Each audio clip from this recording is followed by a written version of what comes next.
কথাই বলবো, আমি অভিভূত।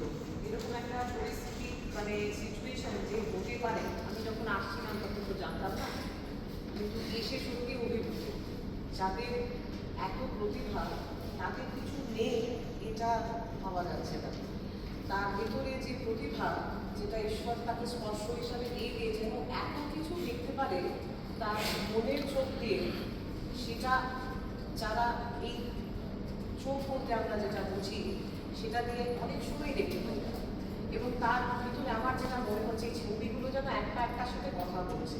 কারণ কনভারসেশন মানে আমরা in the form of music ভাবি, in the form of kobita ভাবি, in the form of dialogue ভাবি, কিন্তু কনভারসেশন কোথায় ইন দ্য ফর্ম অফ সাইলেন্সও হয়।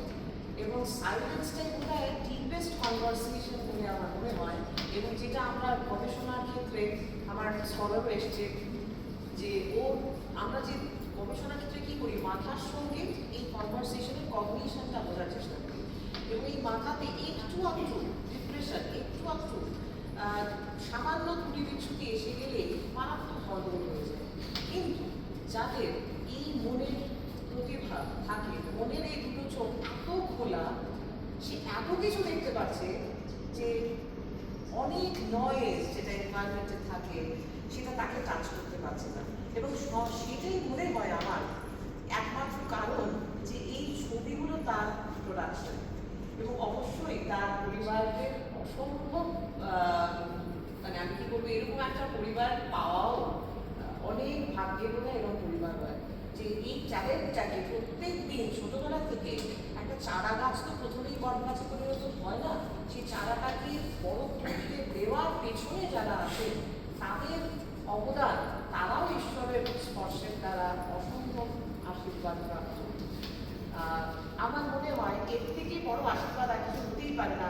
মানে ঈশ্বর বলতে আলাদা আমার মনে হয় না। মা বাবা ছাড়া আমি কাউকে ঈশ্বর সত্যি কথা সে অর্থ ভাবতে পারি না। তাদের স্পর্শ যে পুরোটা পেয়েছে বলি, এটাই তুমি অনেক পেয়েছো এবং অনেক কিছু আরো পাবে যা এখন থেকে কল্পনাই করছো না বলে আমার মনে হয়। এবং এই ছবি তোমার মনের কথা, মনের ভাষা, এবং আমাদের মতন ক্ষুদ্র মানুষরা এসে এগুলো দেখে অভিভূত হবো প্রত্যেকবার। এবং এরকমই হয়তো আমরা আমাদের কথার মধ্যে দিয়ে বলার চেষ্টা